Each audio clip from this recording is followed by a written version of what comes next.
Welcome back to the channel, and I am here today with a comparison between two great P90 equipped guitars under $1,000, the Epiphone SG Special and the Yamaha Revstar Standard. Even though these are both under $1,000, they're not really in the same price class because this is $449 retail and this is $849, but they might be the two most popular guitars with dual P90s under $1,000. So I thought it would be an interesting comparison to see if the value or the higher feature set comes out ahead. So first, the similarities. Both obviously have dual P90 pickups. Both have set necks, mahogany or mahogany style. I believe it's NATO, which is very similar. Bodies and necks. Both are 24 3/4 scale. Both have 22 frets. Both have the, let's say, Gibson style 3-on-a-side headstocks. Both are dual cutaway. In fact, I think that, as I said in my video about this sort of lives in an in-between world for the Les Paul and the SG. And obviously this is as traditional an SG as you can get. And they're both very, very good guitars, but there are differences. So what do you get for the extra money for the Revstar? You get a very nice gig bag, for one thing. No gig bag or case for the Epiphone. You get more advanced wiring, even though the Epiphone does have CTS pots. So that's not something you would need to upgrade. You get stainless steel jumbo frets as opposed to nickel. And you also get advanced Yamaha chambering. So this is, of course, just very solid NATO, again, I believe it is. Another difference, the Yamaha has I would call it a modern C-shaped neck. The Epiphone has the 60s slim taper D-shaped neck, which is thin and flat, and it's a matter of taste. So you do get a higher feature content with the Yamaha. And another thing the Yamaha has, as I said in my video about it, this might be my favorite neck finish of all time. It's just beautiful satin finish. I just absolutely love it. So, another thing both of these guitars have in common, which has always been a high point for the SG, great upper fret access. So, and one thing that might be in the SG's favor, for those of you who place high importance on weight, the Epiphone weighs about 6.5 pounds, the Revstar weighs about 8.5 pounds, and that's very typical from what I've seen for both. So, let's take a listen. I'm going through a Vox AC10 with the volume and gain on about 3, bass and treble on 5, reverb on about 2. And we'll get some clean sounds, then I'll play some distorted sounds, then some overdrive sounds for you, and come back with my final thoughts about these two great guitars. Oh, and one thing I forgot to say I want to add real quick. This has 5 switch positions. This has the traditional 3. I will only be playing on the Revstar the 3 traditional positions. We will not be playing the out-of-phase positions. So with that, to the sound samples.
I've kicked on the JHS Angry Charlie distortion pedal.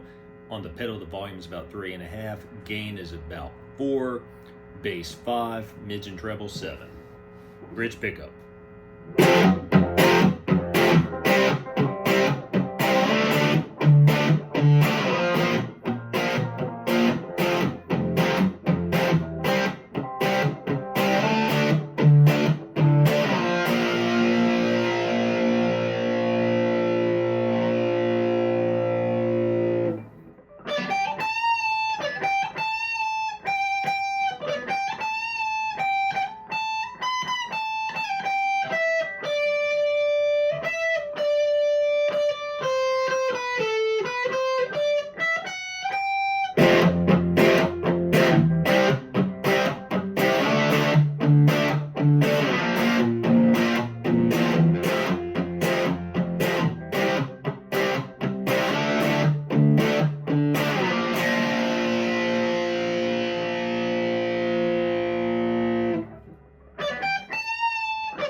We'll switch it up and go with the SG first for this round.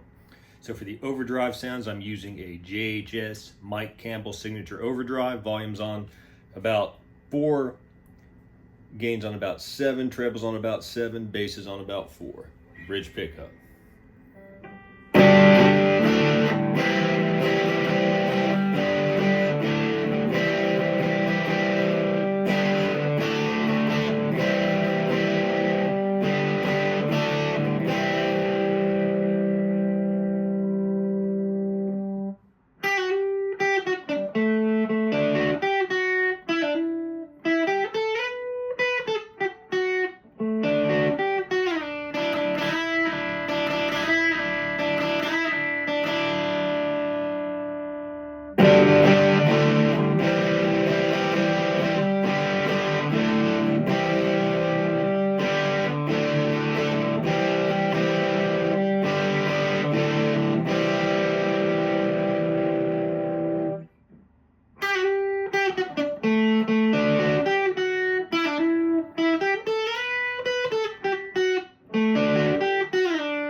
And we are back.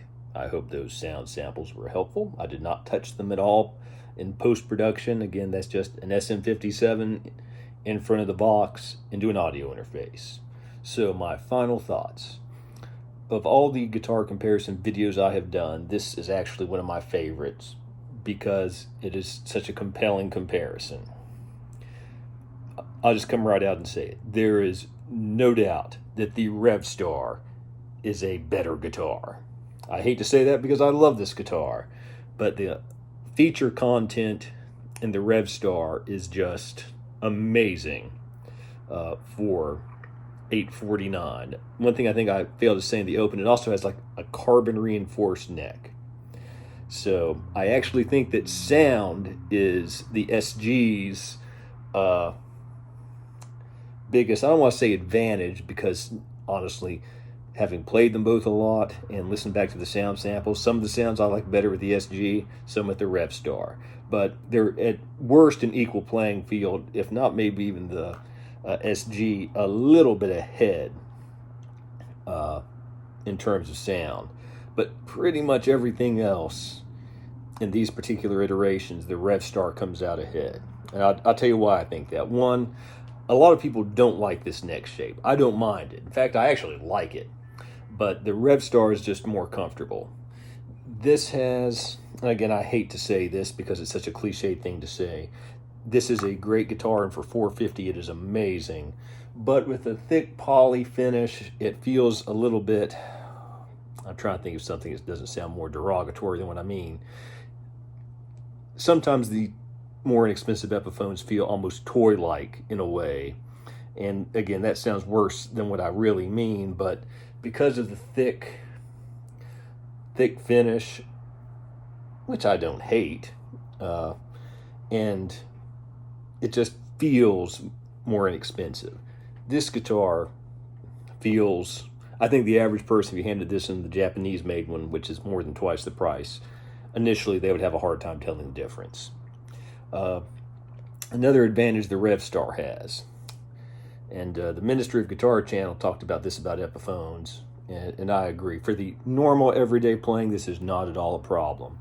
But just like Squiers, they use softer nickel.